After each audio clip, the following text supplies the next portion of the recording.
Ancient kings once commanded machines of incredible power, now lost to time. Their forgotten temples hold engineering secrets that challenge our entire view of history. By the end of our journey, you will see the ancient world not as primitive, but as a place of stunning mechanical genius. Why did these technologies vanish so completely? And what messages did rulers encode deep within their sacred walls? How much of our modern innovation is actually a rediscovery of a lost past? What would it mean if the greatest machines were built not today, but thousands of years ago? These royal workshops were far more than simple stone yards. They were the ancient world's equivalent of advanced research labs, fueled by a king's boundless ambition and treasury. At the heart of this system was a powerful idea that controlling technology was synonymous with controlling the world itself. A pharaoh who could command water to rise against gravity or move stones that 1,000 men could not lift was not just a ruler. He was a living god demonstrating his power. This is why figures like Imhotep were so revered. He was not merely an architect. He was a master of mechanisms, a forerunner of the engineer, whose legendary inventions were said to include the very first use of the stone column in construction. His workshop was a cradle of innovation, where artistry and mechanics fused to create wonders that defined a civilization. This patronage system created a new class of brilliant minds. These early engineers were the king's most guarded assets, their knowledge a state secret as valuable as any army. Their creations served a dual purpose.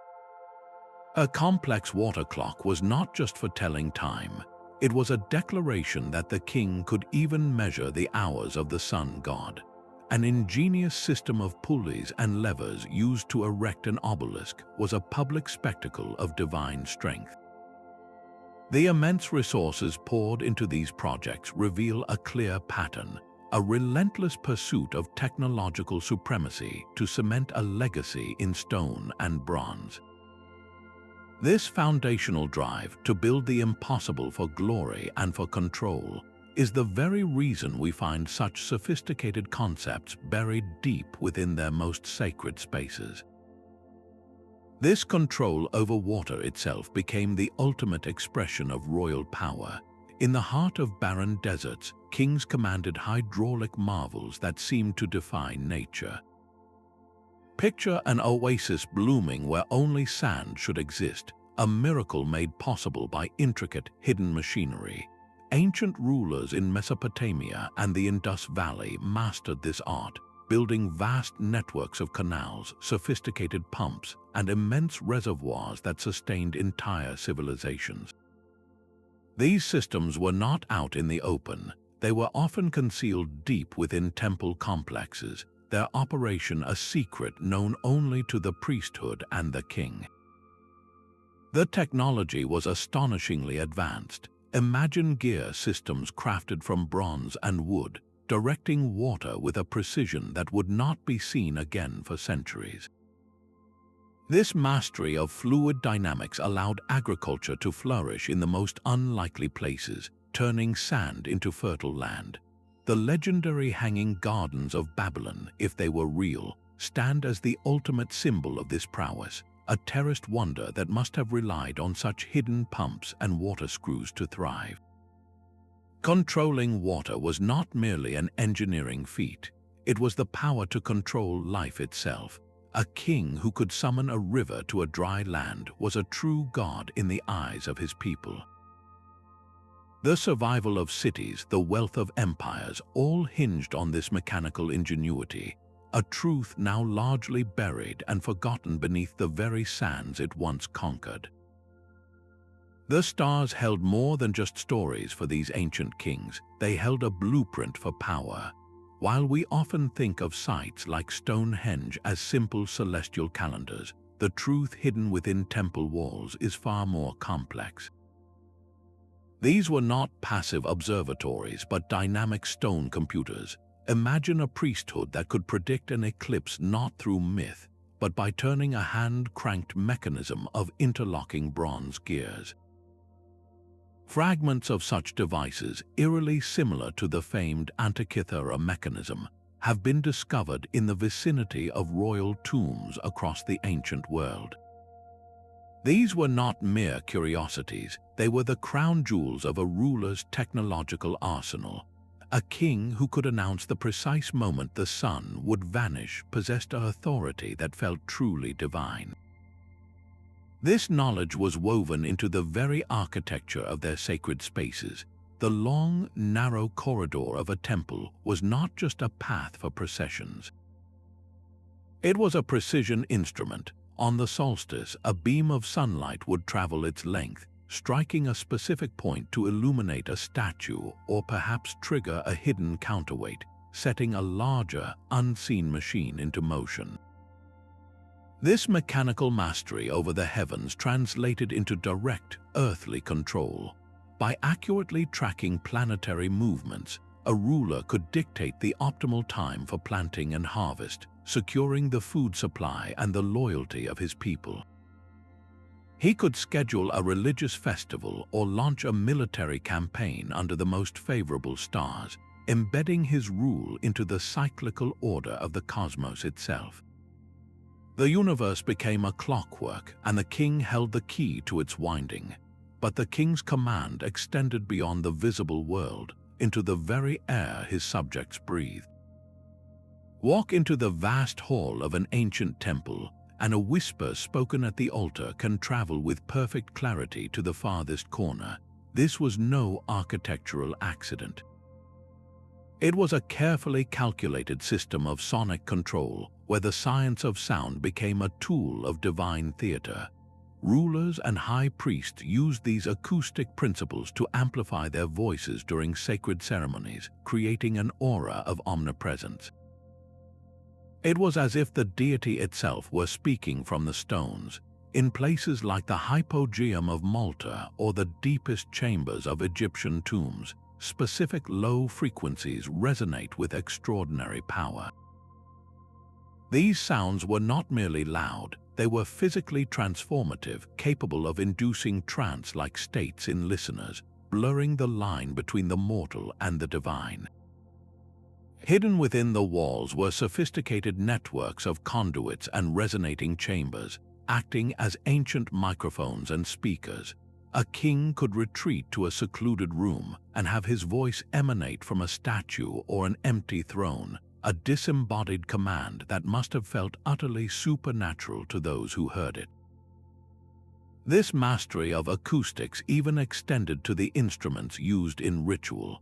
A precisely struck drum or a note from a ceremonial horn, vibrating at just the right pitch, could have served as an auditory key. This tone might trigger a hidden counterweight or release a latch, setting a larger piece of temple machinery into motion. The control of sound was ultimately a form of profound psychological influence. It made the royal word inescapable, immersive, and godlike. When we analyze the material composition and perfect geometry of these spaces today, we uncover a sophisticated understanding of wave physics that rivals the design of our most modern concert halls. The echoes of these ancient sound systems still linger in the silence, waiting for us to learn how to listen once more. This personal involvement transformed a king from a distant ruler into a living embodiment of invention. Sennacherib of Assyria did not merely order the construction of aqueducts and canals. He walked the riverbanks and dictated precise technical details for his monumental waterworks, an act of direct engineering command. Across the world, Emperor Qin Shi Huang's ambition extended beyond his terracotta army to his legendary tomb, said to contain entire rivers of mercury and booby-trapped crossbows, a deathless kingdom powered by hidden machinery. For these monarchs, the workshop was an extension of the throne, yet this hands-on genius was a dangerous secret. To openly claim such power was to risk the accusation of challenging the gods themselves, or worse, having your most devastating inventions fall into the hands of a rival. So they hid their work in plain sight. Their revolutionary blueprints were not stored on papyrus scrolls labeled for engineers. Instead, they were encoded into the patterns of temple mosaics, woven into the allegories of creation myths, and embedded within the sacred geometry of religious art. Decoding these secrets requires us to look at an ancient text not just as a spiritual guide, but as a potential technical manual. The true laboratory for these experiments was not a royal palace, but the inner sanctum of a temple. Here, behind the smoke of incense and the chanting of priests, the first prototypes were tested. The rumble of a moving stone block or the hiss of pressurized water was masked by the sounds of ceremony. A failed gear or a burst pipe could be explained away as a displeased deity, while a success was celebrated as a divine miracle. This sacred duty to invent created machines that were far more than tools. They were symbols of cosmic order triumphing over primordial chaos. A perfectly engineered water clock did not just mark time, it demonstrated the king's ability to impose rhythm upon the universe. The unique, almost artistic flourishes in these mechanisms, a specially shaped gear here, an unusually calibrated water channel there, are the personal signatures of these architect kings, a ghost of their genius etched into metal and stone, waiting for us to recognize it. The sheer scale of ancient construction defies simple explanation. Visualize the raising of a multi-ton obelisk, a stone needle taller than a 5-story building, using nothing but human strength, ropes, and cleverly hidden mechanical aids. While mainstream history often credits the brute force of thousands, the silent evidence points to a more sophisticated truth. Advanced counterweight and pulley systems were embedded directly into the construction ramps and temporary wooden frameworks surrounding these monuments. A king would commission these brilliant devices to erect colossal statues and pillars, only to have the machinery itself dismantled or concealed once the work was done, leaving only the impossible result for all to see. Inside temples across ancient Greece and Egypt, you can still find curious recesses carved into walls and floors. These are not decorative. They are the anchor points for complex lifting mechanisms, the skeletal remains of a technology that has since vanished from view. With these systems, builders achieved a precision that still baffles us today, fitting multi-ton stones together so perfectly that not even a blade can pass between them. This knowledge of mechanical advantage, the secret of moving immense weight with minimal force, was a treasure more closely guarded than gold. It was passed down through sworn guilds of builders whose ultimate loyalty was to the crown, not to any nation or people. Modern engineers, by recreating these techniques with period-appropriate materials, have confirmed their stunning feasibility. A cleverly designed counterweight system could allow a small team to control a stone weighing many tons, guiding it into place with an elegance that pure manpower could never achieve.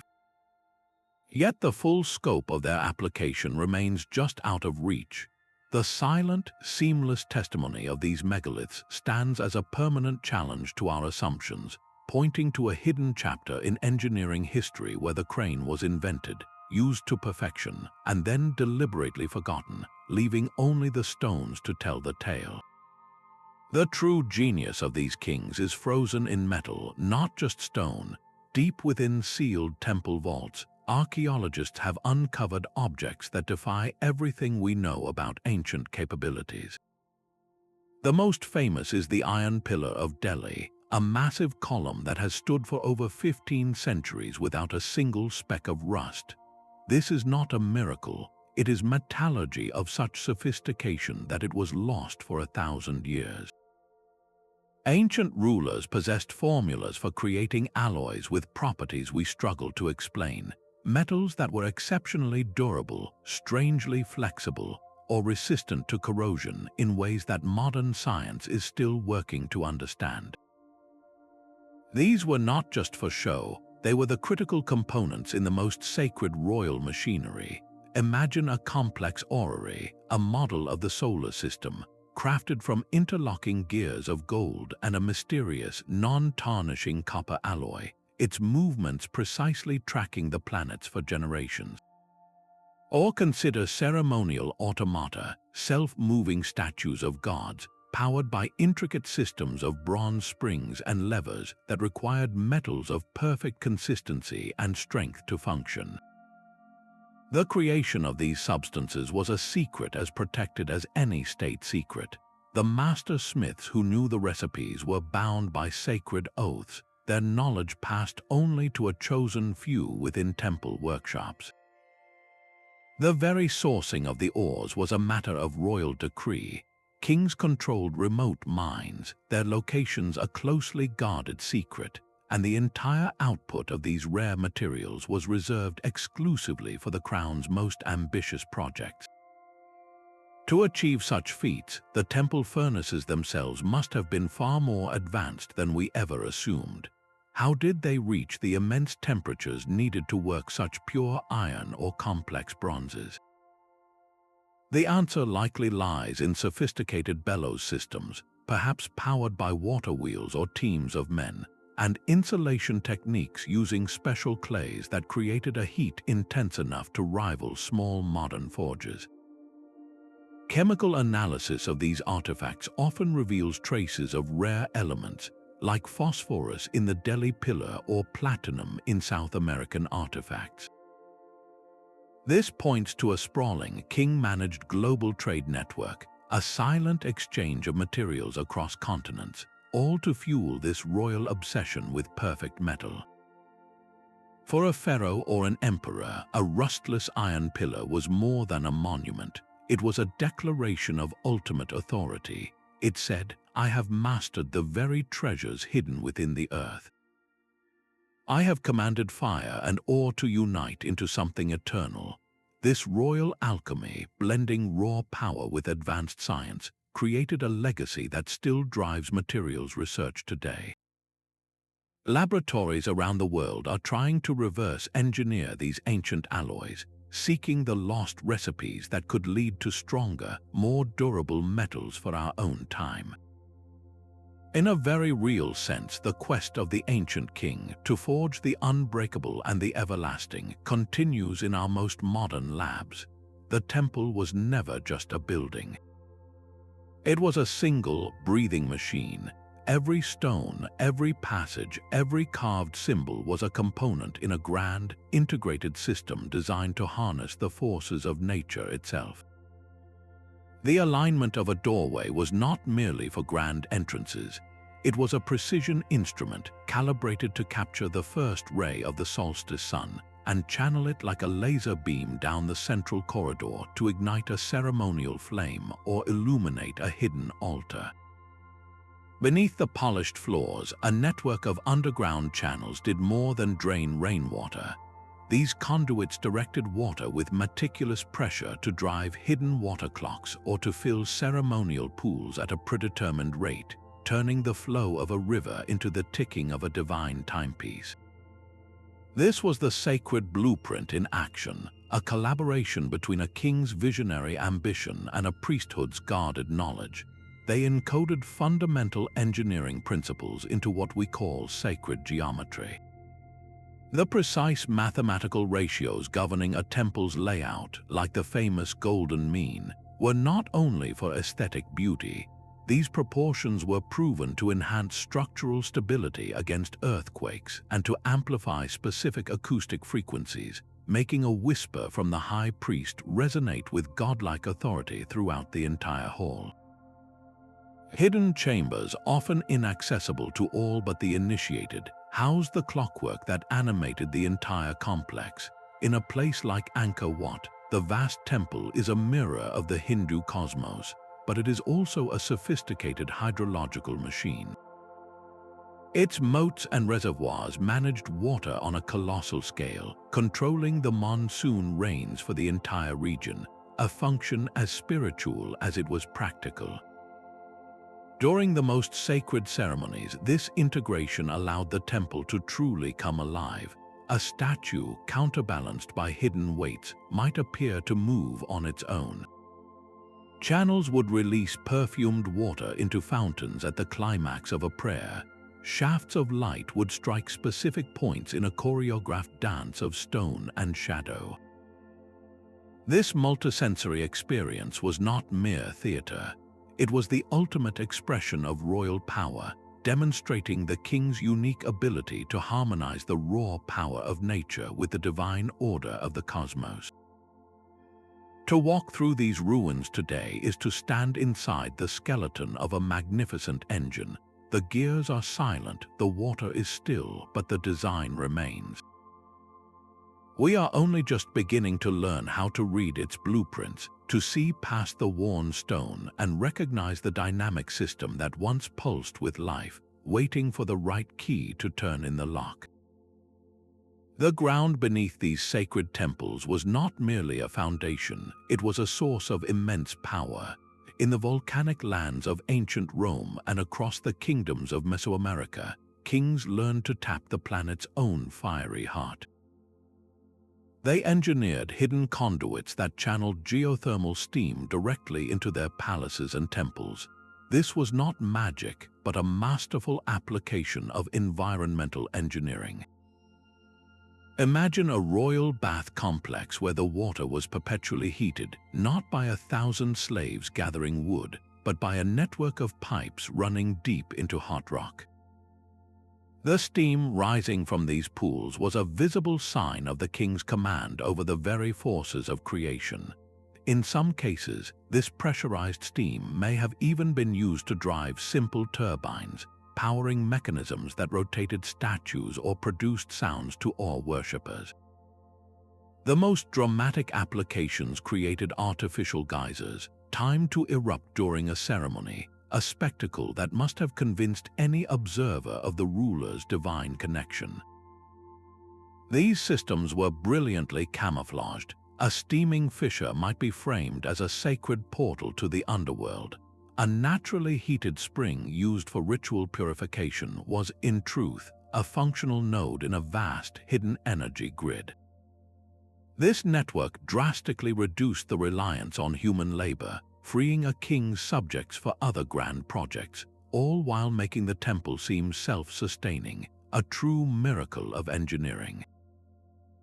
The innovation extended beyond heat. These ancient engineers exploited temperature differentials with stunning cleverness. By channeling hot air from geothermal vents into cooler underground chambers, they created constant natural air currents. These breezes ventilated deep, windowless halls, preventing stagnation and keeping the air fresh, while also potentially driving wind-powered musical instruments or ornate whirligigs that enhanced the temple's mysterious atmosphere. A king who could command the air itself, who could make the earth steam and the winds blow on demand, was more than a political leader. He was the essential intermediary between the world of people and the potent, unseen realm below. Today, the evidence of this ancient green technology is not always visible to the naked eye, but through thermal imaging we can detect the ghost of these systems, the subtle warmth still emanating from old stone channels. Soil analysis reveals chemical signatures unique to long-decayed geothermal piping.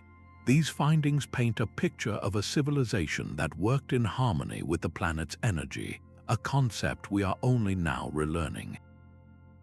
The legacy of these geothermal kings is a challenge to our modern arrogance, a silent question rising from the warm earth. What other sustainable secrets are still buried, waiting to show us a different path to power?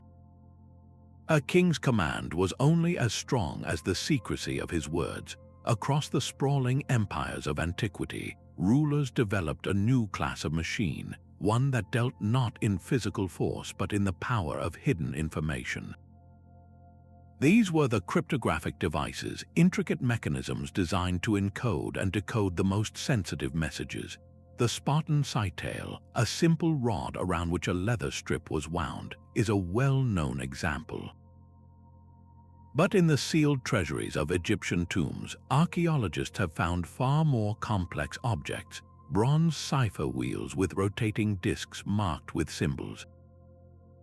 These were not mere toys, they were the royal communication network, the ancient equivalent of a secure satellite channel. The true genius of these systems lay in their camouflage. A king's throne was not just a seat of power, it was a working encryption machine. The armrests might conceal rotating rings of hieroglyphs, allowing a ruler to personally encode a military order without a scribe ever seeing the plain text.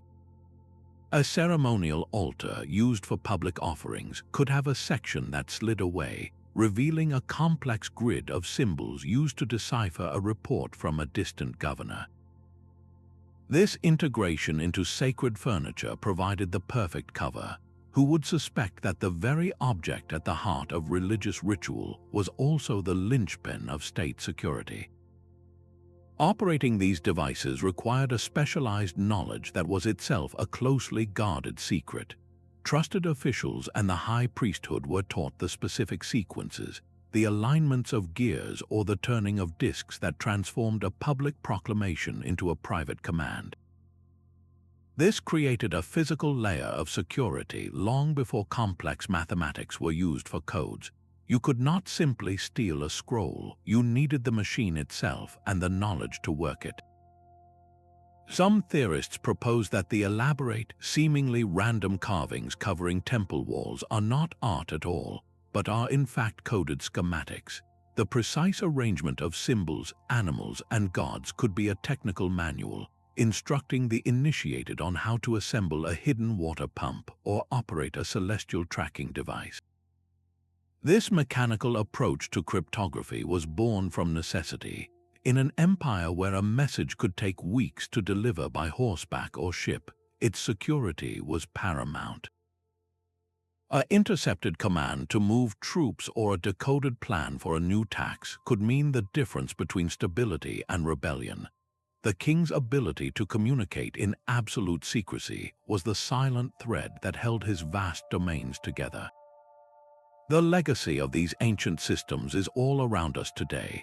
The rotating cipher wheels of the Egyptian priests are the direct ancestors of the famous Enigma machine, and their underlying principle of mechanical substitution lives on in the digital encryption algorithms that protect our modern online world. The royal secret of secure communication, first engineered in stone and bronze, has evolved to become the invisible shield guarding our most vital information. This sacred partnership between king and priest created the ultimate guardians of mechanical knowledge. The priesthood was far more than a religious institution. It was the ancient world's most advanced research and development department.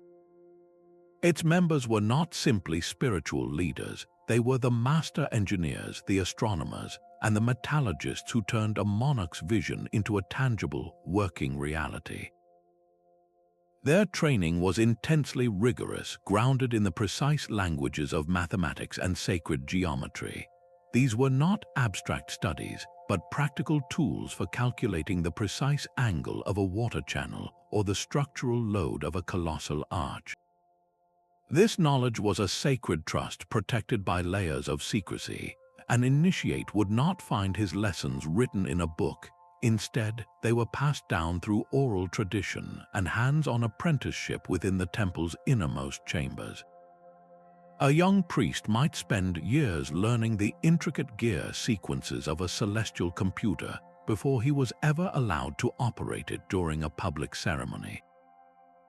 This system of secrecy was not about hoarding knowledge for its own sake. It was a deliberate strategy of control. By restricting access to the machinery's principles and operation, the priesthood and the crown maintained a monopoly on what appeared to be divine power. When a temple's walls seemed to speak or a statue appeared to move on its own, it was a priest trained in acoustics and mechanics who was the unseen operator. The spectacle was designed to inspire awe and reinforce the belief that the king ruled with the explicit mandate of the gods. This illusion required perfect synchronization. The timing of a hydraulic effect, the alignment of a light beam, the resonance of a specific tone, all had to be executed with flawless precision to sustain the miracle. The decline of these powerful priesthoods, often through conquest or cultural shift, created a technological black hole. Without the continuous, living tradition of master teaching apprentice, the intricate knowledge of how to maintain and rebuild these machines simply vanished. The written records, if they existed at all, were often encoded in symbolic language that later generations misinterpreted as purely mythological. We are left with the silent, empty shells of these magnificent temples, the grand machinery stilled because the last person who knew how to start it took the secret to his grave. To understand the full genius of ancient engineering, we must see the priest not as a mystic, but as the chief technician in a world where science and faith were two sides of the same, perfectly engineered coin. Even the statues themselves were not always static. Legends of golden figures that moved and spoke were long dismissed as pure fantasy, yet they point to a profound technological secret. Ancient kings commissioned automata, mechanical servants designed to embody the divine.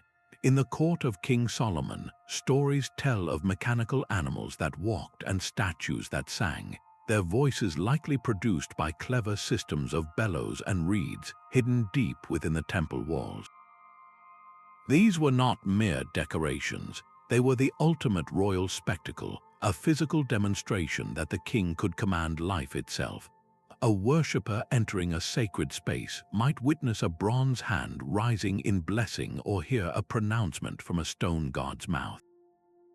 The psychological impact was immense, forging an unbreakable link in the public mind between the monarch's authority and the supernatural world. The mechanics behind these marvels were astonishingly sophisticated. Surviving fragments from Hellenistic Greece reveal precisely machined bronze gears and complex assemblies of levers. The true genius lay in their programmability. Adjustable cams, much like those in a modern music box, could be set into sequences. By arranging these cams in a specific order, a priest could pre-set a series of movements, making a statue turn its head, raise an arm, and then lower it in a graceful, repeating cycle. This was not just machinery, it was primitive robotics. Power came from hidden sources, often as simple as a slowly descending counterweight or a channel of flowing water driving a water wheel. The constant, reliable force of a weight dropping down a hidden shaft could power an automaton for hours, its movements perfectly timed to coincide with a key moment in a ceremony. The creation of such devices required more than just engineering skill. It demanded a new way of thinking. These ancient makers were grappling with the very concept of artificial life, encoding behavior into metal and wood. Modern engineers working from ancient descriptions have built working replicas that prove these legendary automata were not only possible but could have been incredibly effective. The seamless fusion of ritual and robotics created an experience so powerful that the line between the miraculous and the mechanical completely vanished. The God in the machine was real because the machine itself was a masterpiece of royal deception and genius, a secret that turned faith into a tangible, moving spectacle. Beneath the polished floors and echoing halls, an entire second temple thrived in darkness. These subterranean labyrinths were the hidden circulatory system of royal power, transmitting energy and information completely out of sight. While worshippers above witnessed the spectacle, a silent, mechanical ballet unfolded in the tunnels below. In the vast underground city of Derinkuyu, deep in Cappadocia, we see more than a refuge. We find evidence of sophisticated crank systems and rope drives that could have moved supplies or even powered simple machinery across immense distances. Similar networks snake beneath Mayan pyramids, where narrow, reinforced passages connect ritual chambers to hidden workshops. These were not just corridors, they were functional conduits. A team of priests turning a large capstan in one chamber could, through a series of ropes and pulleys, rotate a massive idol in the main temple far above, creating the illusion of a god moving on its own. This architecture of secrecy granted the king a form of omnipresence. From a private chamber deep within the complex, he could orchestrate multiple events simultaneously. A single command could trigger a water flow to start a fountain, a counterweight to open a hidden door, and a sound to emanate from a statue, all coordinated through this underground grid. The engineering foresight required was staggering. Excavating and reinforcing these tunnels against collapse demanded a profound understanding of geology and structural physics. The walls were often lined with specially formulated plaster to prevent moisture damage to sensitive mechanical components, and ventilation shafts were meticulously calculated to provide fresh air to workers while keeping the existence of the tunnels a secret. This hidden web was the ancient precursor to a smart grid, a centralized nervous system that gave the temple its seemingly magical life. To truly understand these complexes, we must learn to see downward. The greatest secrets of the king's engineers were not inscribed on the walls but buried beneath them, in the silent, dark channels where real power once flowed. The Great Library of Alexandria was the ultimate expression of this royal obsession with mechanical secrets. It stood not just as a collection of scrolls, but as the central processing unit for an empire's technological ambition, heavily funded by the Ptolemaic kings. These rulers understood that the world's engineering knowledge was a strategic weapon, and they dispatched agents across the known world to acquire every blueprint, treatise, and model they could find. Within its halls, scholars curated works on pneumatics, hydraulic engineering, and automata, transforming theoretical principles into practical applications for the state. This was not a public institution, but a heavily guarded royal archive where the boundaries between science, magic, and power deliberately blurred. The famed works of engineers like Hero of Alexandria, describing steam-powered engines and programmable carts, were not mere thought experiments. They were likely the documented results of prototypes tested within the library's affiliated workshops, all under the king's direct patronage. The destruction of this library and others like it was far more than a cultural tragedy. It was a deliberate act of technological warfare, an attempt to obliterate a rival's intellectual infrastructure and set back their capacity for innovation by generations. Similar centers met the same fate across the globe. The House of Wisdom in Baghdad, where scholars advanced mechanics alongside mathematics, was obliterated by invaders. The vast university library of Nalanda in India, a repository of architectural and metallurgical knowledge, was put to the torch. In Tenochtitlan, the Spanish systematically destroyed Aztec codices that held secrets of construction and astronomy. In each case, the burning of knowledge was a calculated move to dismantle a civilization's engineering backbone. Surviving fragments are heartbreakingly sparse, like scattered lines of code from a deleted program. Modern archaeologists are now digital detectives, using advanced imaging to read the ghostly impressions left on clay tablets and piecing together charred manuscripts. Their work is a race against time to recover these lost data cores, to understand not just what the ancients built, but the fundamental principles they had mastered. The ghost of the Alexandria Library haunts our technological timeline, a permanent reminder of how much farther we might have come had the king's great servers of stone and papyrus never gone offline.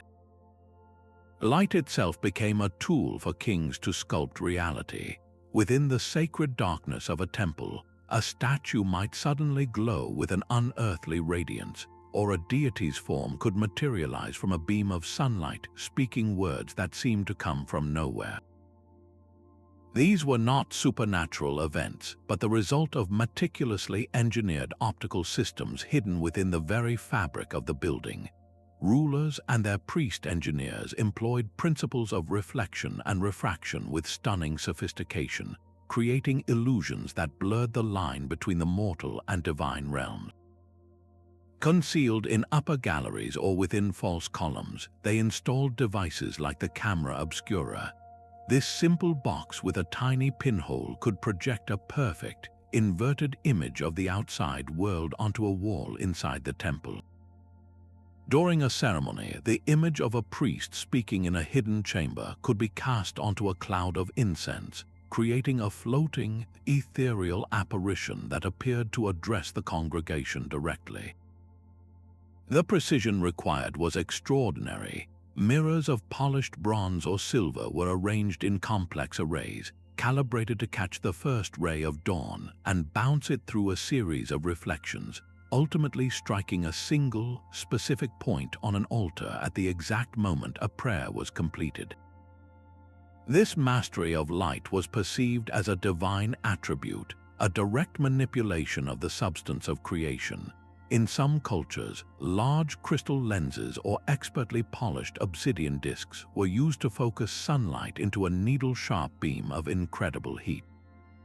This beam could ignite ceremonial fires instantly, a feat that seemed like a gift from the sun god, or it could be used as a brilliant signal flash to communicate with lookout posts miles away. Modern archaeologists analyzing temple layouts with laser scanning often discover these hidden optical pathways. A small, inexplicable slot in a ceiling, once dismissed as a construction flaw, now reveals itself as a precisely drilled aperture for a light beam. A strangely angled niche in a wall perfectly aligns to catch and redirect the light from a single torch. The psychological power of these illusions cannot be overstated. A worshipper who witnessed a shadow moving independently or heard a voice emanate from a beam of light experienced a certainty of divine presence that no sermon could ever match. This was not mere trickery. It was a profound application of physics, a royal secret written not on papyrus, but in the silent, dramatic language of light and shadow, designed to make the king's connection to the gods feel as real and as immediate as the sun itself. The royal workshop extended its genius beyond the forge and into the soil itself. Ancient kings cultivated living machines, engineering not just metal and stone, but the very fabric of life to serve their ambitions. Within the sacred confines of temple gardens, they created self-sustaining biological systems that blurred the line between nature and mechanism. These were not simple decorative spaces, but highly functional landscapes where every plant had a purpose. Horticulturists in the employ of the crown performed what we might now call early genetic manipulation, selectively cross-breeding species over generations to enhance specific traits. They developed vines with incredible tensile strength, which were then cultivated to grow into predetermined shapes, serving as natural, living ropes for construction or as resilient binding for temporary structures. Other plants were prized for the unique oils they produced, harvested to lubricate the delicate bronze gears of celestial calculators and temple automata, ensuring their silent, smooth operation for decades. This botanical engineering also held a darker, more personal purpose for the king. In secluded sections of the garden, shielded from public view, specialists cultivated flora that yielded potent poisons and their corresponding antidotes. These substances were stored in hidden compartments within the throne room or the royal chambers, a final tool of statecraft and personal security known only to the ruler and his most trusted healers. The legendary Hanging Gardens of Babylon represent the ultimate expression of this principle. Whether myth or lost reality, their concept points to a profound understanding of hydroponics.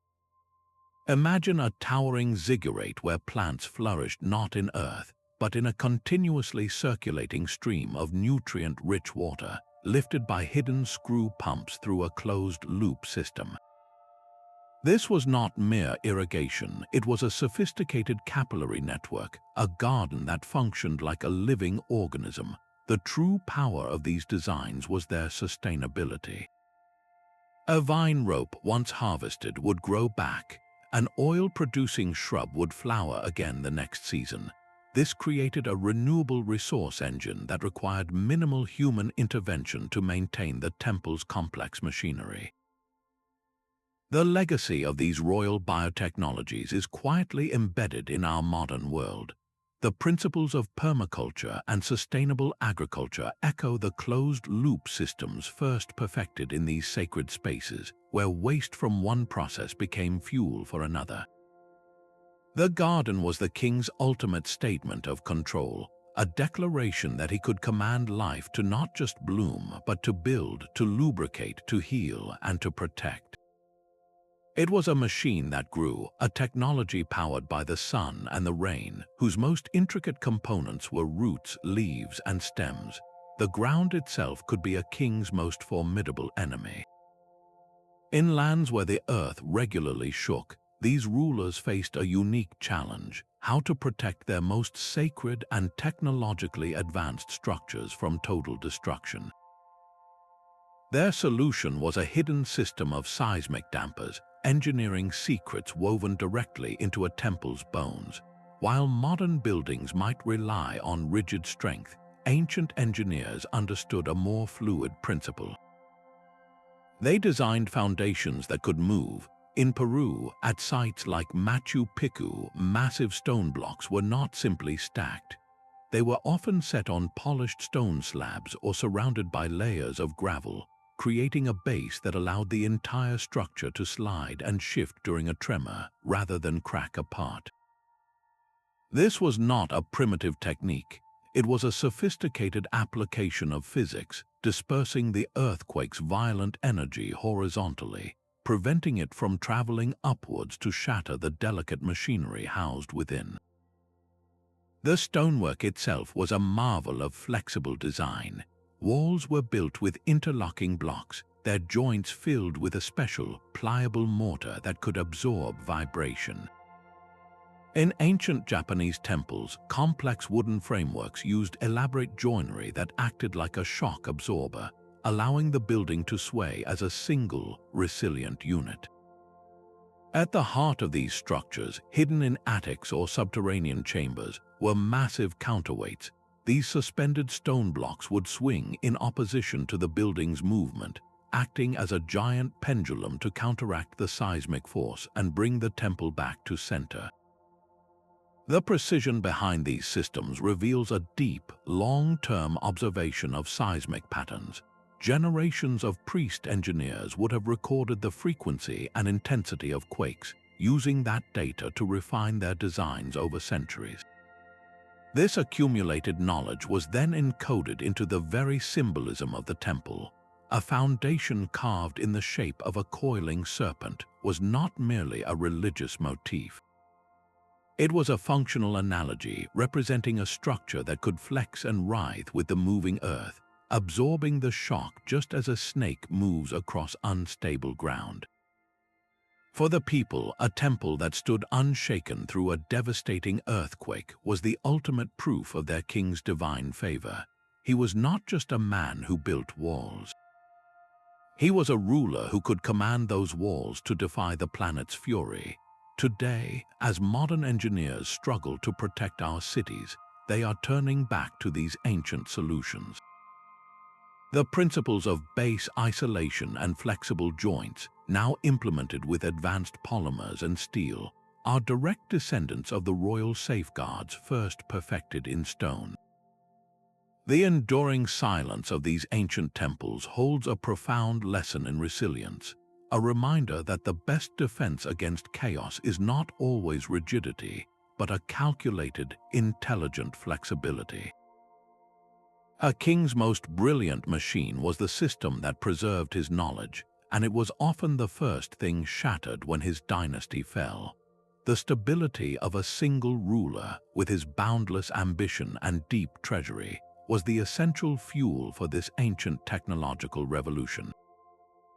When that central power collapsed through war or a messy succession, the entire intricate network unraveled with terrifying speed. Invading armies, seeing a conquered people's temples as symbols of a rival god's power, would systematically dismantle the hydraulic pumps and topple the celestial gearworks. The specialized artisan guilds, their workshops destroyed and their patrons gone, were scattered to the winds. In the chaos of a civil war, a library of technical manuscripts was not a treasure to be preserved. It was kindling for a campfire, its precious diagrams turning to ash. The new ruler, desperate to cement his own legitimacy, had every reason to erase the mechanical marvels of his predecessor. Those wonders were a constant physical reminder of a rival's genius, and letting them fall silent was a political statement. The great water clock that once marked the hours of a god-king was left to clog with sand. The hidden conduits that fed the royal gardens were allowed to fracture and drain. This was more than neglect, it was a deliberate act of historical erasure. Sometimes the rejection went even deeper, becoming an ideological purge. A new regime, perhaps rising from a simpler, more rural power base, would often promote a philosophy that distrusted such complex machinery. They might label it unnatural, a dangerous artifice that offended the gods or disrupted the natural order. The very technology that once proved a king's divinity could be condemned as heretical sorcery in the hands of his successors. This made the act of destruction a sacred duty, ensuring that the secrets of the old order were not just lost but forbidden. The fragility of this knowledge was its greatest weakness. So much of it was never written down in a plain, technical language we could understand today. It lived in the minds of the master engineers, passed from teacher to apprentice through years of hands-on work and memorized oral formulas. When a siege killed that last master, or a famine forced his apprentices to abandon their craft for farming, the knowledge died with them. It was a chain of memory, and when the links broke, the silence was absolute. We see this tragic pattern etched across history. The collapse of the sophisticated Bronze Age civilizations around the Mediterranean plunged the region into a dark age where the art of writing itself was largely forgotten for centuries. The intricate palace economies and their trade networks for tin and copper, the lifeblood of advanced metallurgy, simply ceased to exist. 1,000 years later, a similar collapse swept through the Maya Classic period. Their towering cities, with their rainwater collection systems and astronomical observatories, were abandoned to the jungle. The knowledge of how to maintain their hydraulic infrastructure and calibrate their celestial calendars vanished with the priestly class that managed them. What was once a working technology first became a legend, then a half-remembered myth, and finally, it was forgotten entirely. This cycle of loss and rediscovery is a haunting feature of human history. It forces us to ask a difficult question. How many times have we invented the same machine, only to lose the blueprint and start again from scratch centuries later? Our own progress seems a straight, ascending line, but the buried machinery of kings tells a different story, one of brilliant peaks and devastating valleys, a cautionary tale written not in scrolls, but in the silent, rusted gears of a forgotten world. The very air within a temple could be commanded to do a king's bidding. Hidden within the thick stone walls of sacred complexes, archaeologists have uncovered hollow channels, not for water but for air itself. These were the ancient world's pneumatic networks, intricate systems of sealed reeds or precisely fitted metal pipes that snaked through the architecture. A ruler, seated in his private chamber, could place a small scroll into a ceramic capsule, insert it into a tube and with a powerful push from a hidden bellows, send it whispering through the walls to arrive moments later in the inner sanctum. This was more than a secret mail service. It was a system of instantaneous, silent command that connected the heart of power to its most vital organs. The technology was sophisticated, demanding perfectly crafted joints and airtight seals made from waxes and rare resins to maintain pressure over long distances. In more advanced applications, this mastery of air powered simple machines that enhanced the divine spectacle. Large, concealed air reservoirs, filled by teams of priests operating bellows, could store potential energy like a coiled spring. At the climax of a ceremony, a priest might release a valve, sending a burst of air down a pipe to swing a temple door open on its own or to fill the lungs of a colossal statue, producing a deep, resonant tone that seemed to be the voice of a god. The works of engineers like Ctesibius of Alexandria describe such principles in detail, from force pumps to pipe organs. Yet finding physical proof in temples is rare because the organic materials, the leather and wood, have long since decayed. What remains are the enigmatic holes in stone blocks, the mysterious recesses that once held these fragile conduits of power. Modern reconstructions prove these air-powered systems were not only possible but remarkably effective.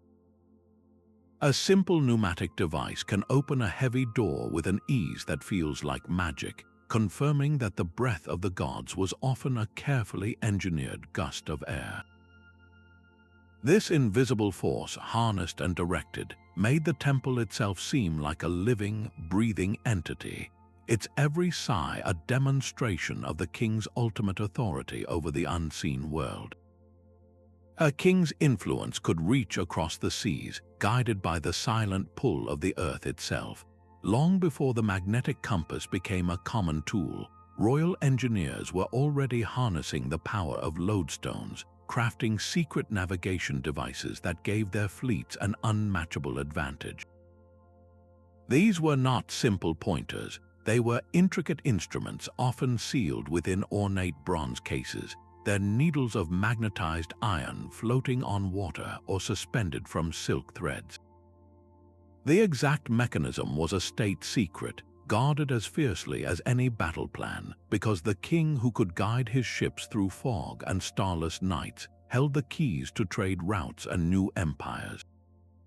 But this practical magic had a sacred twin within the temple walls. Here, the same mysterious force was used to create wonders that defied explanation. A massive stone altar, seemingly carved from a single block, could be made to float a finger's width above the floor, suspended by the invisible push of powerful magnets concealed in the platform and the object itself. The effect was breathtaking, a clear signal that the ruler presided over a realm where even gravity's laws could be bent. Creating such an illusion required a breathtakingly advanced understanding of the planet's own magnetic field. The entire temple, or at least the chamber containing the floating throne, had to be precisely aligned with the geomagnetic poles. This was not guesswork. It was a science achieved through meticulous astronomical observation and an intuitive grasp of a force they could not see. In other cultures, this power was directed inward. Magnetic stones were believed to channel healing energy or to open channels of divination. Elaborate machines were constructed, perhaps with rotating magnetic wheels or specially shaped lodestone arrays, designed to focus and amplify these perceived properties for rituals that blurred the line between medicine and miracle. The very substance of this technology was a royal monopoly. The best lodestone deposits, often found in remote mountains or deep mines, were controlled directly by the crown. Access was restricted, and the artisans who knew how to shape and polarize the stone were bound to the king's service. Their work demonstrates a fascinating duality, a willingness to exploit a natural force they did not fully comprehend, weaving together emerging science with deep-seated superstition. Today, the ghost of these magnetic installations still lingers. Archaeologists using sensitive magnetometers can detect strange anomalies in ancient temple floors and altars, disturbances in the Earth's magnetic field that mark the spots where these powerful stones were once set. They reveal a hidden layer of intention, a technological sophistication we are only now learning to measure. For an ancient king, the command over magnetism was the ultimate metaphor, a physical manifestation of his own irresistible pull, drawing the world ever closer to his throne. The true laboratory of a king was often hidden behind the smoke of incense and the chant of prayers. Beneath the sacred veneer of many temples lay fully equipped chemical workshops, places where the mystical art of alchemy fused with the rigid demands of engineering. A ruler's ambition was not limited to stone and metal. It reached into the very elements, seeking to transmute base matter into tools of power, longevity, and wealth. These spaces were far from simple ritual rooms. They contained complex furnaces capable of reaching incredible temperatures, intricate glassware for distillation, and sealed ceramic jars storing rare chemicals and minerals gathered from the farthest corners of the kingdom. Here, priest engineers worked to create durable pigments that would never fade on royal statues, or to develop adhesives and plasters of such strength they could bind stone for millennia. The line between alchemy and engineering was practically non-existent, as chemical processes were fundamental to advancing every royal project. The precise alloy for a temple's bronze gears required a mastery of smelting and purification. The creation of vivid stained glass for a palace window depended on formulas for introducing metallic oxides into the melt. Even the preservation of vast food supplies for the army relied on chemical knowledge, using salts and herbs to cure meats and prevent spoilage. Kings funded these experiments with a potent mix of motives. The dream of creating gold from lead was a powerful lure, offering a limitless treasury. The quest for an elixir of immortality drove research into distillation and the properties of minerals, a search for eternal life that was as practical as it was spiritual. And there was always the pursuit of superior weapons, from flammable compounds that could not be extinguished by water to explosive powders that could shatter fortress gates. Their successes and failures were meticulously recorded, not in plain language, but in cryptic texts filled with symbolic animals and celestial code, designed to protect the secrets from the uninitiated. The temple setting was the perfect cover for this work. It provided absolute secrecy, shielding volatile and dangerous experiments from public view. More importantly, it offered a spiritual justification for manipulating nature's building blocks.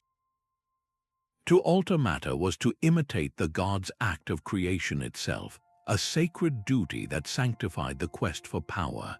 Evidence of these laboratories has been uncovered across the world, from the Taoist temples of ancient China to the monastic scriptoria of medieval Europe. A room identified as a space for ritual purification might, upon closer inspection, reveal soot patterns from constant furnace use and niches designed to hold alembics and crucibles. The chemical breakthroughs born in these places could shift the balance of power. The Byzantine Empire's legendary Greek fire, a liquid flame that clung to ships and burned on water, was almost certainly the product of such a temple laboratory, a state secret that protected the empire for centuries. Other discoveries, like the formula for a particularly resilient brass or a method for producing clear glass, gave their royal patrons a decisive economic and military edge. This relentless drive for elemental control was a cornerstone of royal engineering. It was a fascinating fusion of mysticism and hard-nosed practical science, where the dream of a philosopher's stone directly led to experiments that would one day form the bedrock of modern chemistry. The echoes of their work are in every laboratory today, a legacy of that ancient royal desire to not just command the world, but to fundamentally transform it. The silent stones are finally beginning to speak, decoded by a new generation of scientific detectives. Modern archaeology is no longer just about brushes and trowels. It is a high-tech forensic investigation into the mind of the ancient engineer. Interdisciplinary teams, a fusion of historians, mechanical engineers, and computer scientists, are now collaborating to reverse engineer the royal machines of the past. They employ ground-penetrating radar to map the hidden circulatory systems beneath temple floors, revealing the ghostly outlines of buried water channels and empty chambers that once housed complex machinery. Three-dimensional laser scanning captures every minute detail of a stone block, down to the faintest tool mark, creating a digital twin that can be tested and manipulated without ever touching the fragile original. In laboratories, material analysis of a single bronze gear fragment can reveal its exact alloy composition, tracing the ore back to a specific mine and illuminating vast, forgotten trade networks. This methodical comparison of data from sites thousands of miles apart is uncovering a startling truth. The same gear ratio found in a mechanism in Greece might appear in a device from ancient China. An identical hydraulic principle is used in a Mesopotamian temple and a Mayan reservoir. These are not coincidences. They are the scattered pages of a shared engineering textbook, a corpus of technical knowledge that traveled along Silk Roads and across royal courts through diplomatic gifts and the migration of master craftsmen. To prove these theories, researchers turn to experimental archaeology. They build full-scale replicas using only the tools and materials available at the time, testing whether a theoretical water-lifting device could actually function or if a proposed gear assembly would lock and shatter. These tangible experiments are the ultimate reality check, transforming speculative blueprints into clanking, whirring, working reality. This global detective story is fundamentally rewriting the history of technology. It proves that innovation is not a straight, ascending line, but a complex web of peaks, valleys, and devastating losses. A brilliant concept could be invented, perfected, and then vanish for 1,000 years, only to be independently rediscovered half a world away. Yet this urgent work is a race against time.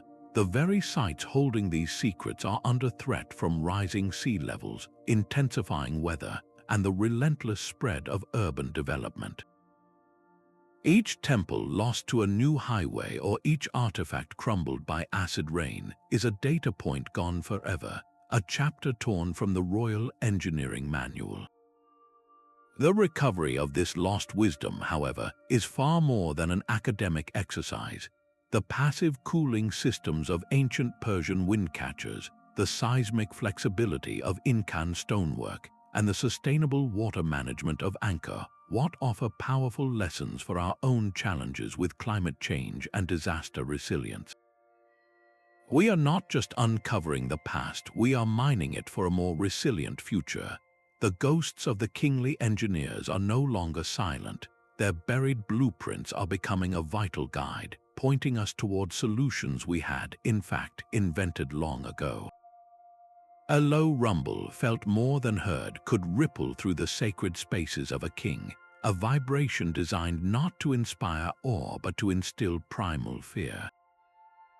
Beyond the voice-amplifying halls lay a darker application of sound, an ancient form of psychological warfare built directly into the stone.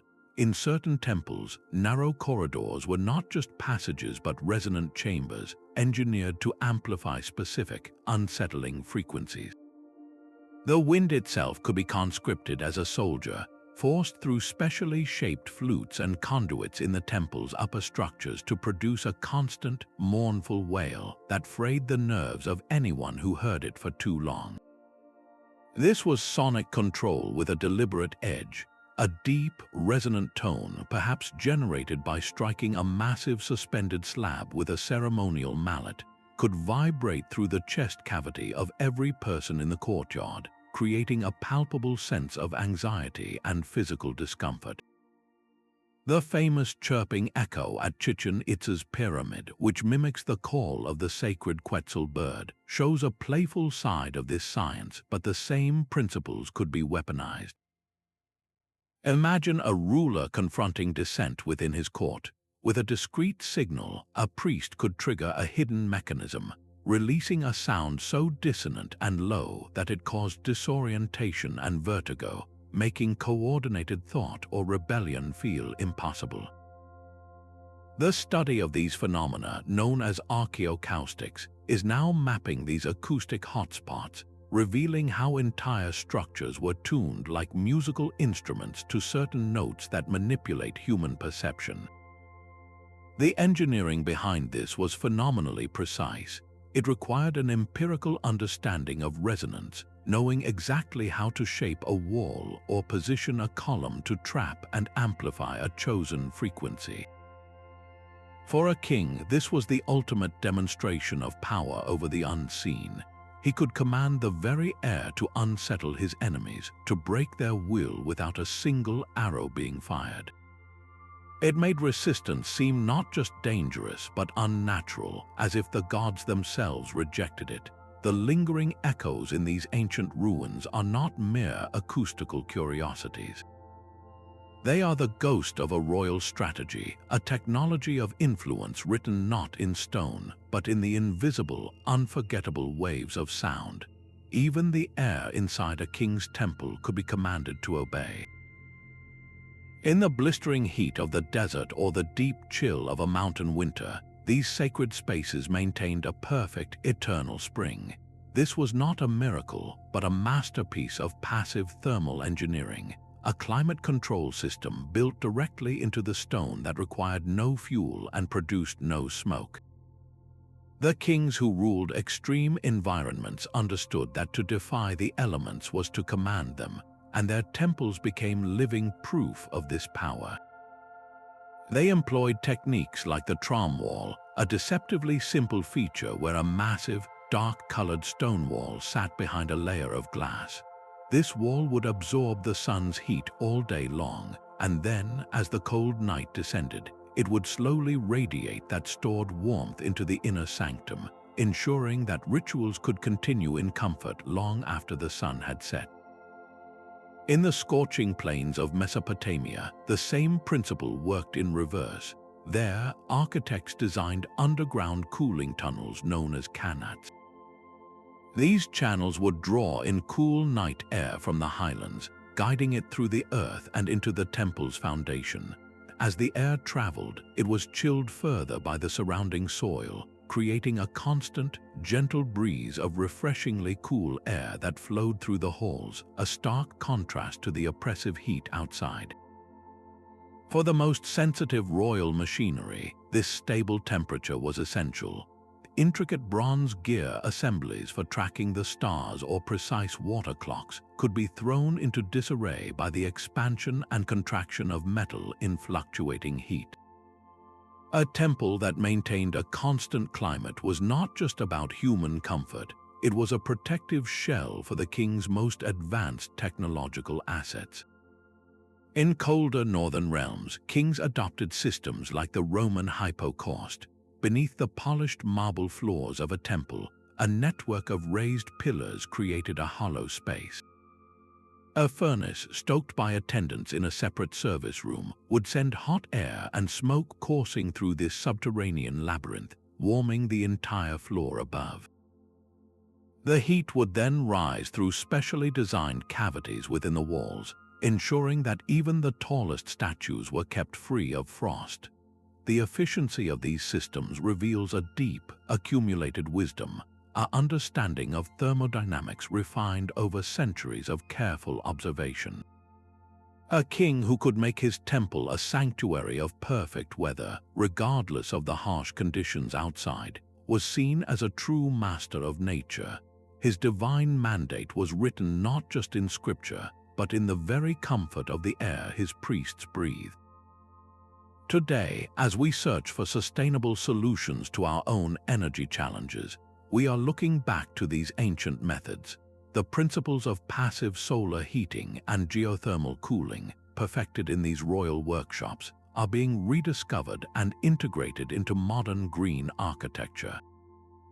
They stand as a timeless testament to an engineering philosophy that worked with the planet, not against it, creating a perfect environment for both devotion and innovation, all without consuming a single watt of power. These ancient solutions are now being resurrected to solve modern crises. The same seismic dampening principles that kept Incan temples standing for centuries are being adapted into the foundations of skyscrapers in earthquake-prone cities. Engineers are not simply copying the stones, but they are applying that core insight of flexible foundations, using advanced polymers and ball bearings to allow entire buildings to sway safely, just as those ancient walls once slid on their polished stone beds. In our search for sustainable energy, we are looking back to the king's mastery of geothermal and hydraulic power. The sophisticated Kanat systems that cooled desert temples are the direct ancestors of modern geothermal heat pumps, which use the Earth's constant temperature to heat and cool our homes with stunning efficiency. This is not nostalgia, it is a practical rediscovery of technologies that worked in harmony with the planet. Materials science is experiencing its own revolution by looking backward. The quest to understand the rust-resistant iron pillar of Delhi has led to new research into phosphorus-based steel alloys, creating more durable infrastructure that can withstand the elements for generations. The ancient royal workshops, with their secret recipes for metal and mortar, are effectively the first research and development labs, and we are only now learning to read their experimental logs. The most profound legacy, however, may be the integrated mindset. Ancient kings did not see a temple as just a building, a machine, or a garden. It was all these things working together as a single, intelligent system. This holistic vision is the blueprint for today's smart cities, where data networks, transportation, and energy grids are designed to function as one interconnected organism, much like the sacred complexes that blended water, sound, and light into a unified experience of power. Even the field of cybersecurity owes a debt to these early rulers. The mechanical cipher wheels used to encode royal decrees established the foundational principle of substitution and permutation that underpins the digital encryption protecting your online information right now.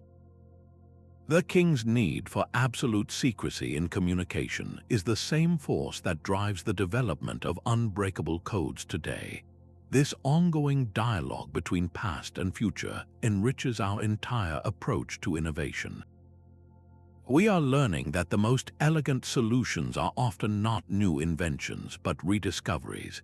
The lost machinery of kings offers more than just clever gadgets. It provides a different way of thinking about problems, one that values resilience, sustainability, and integration over brute force and consumption.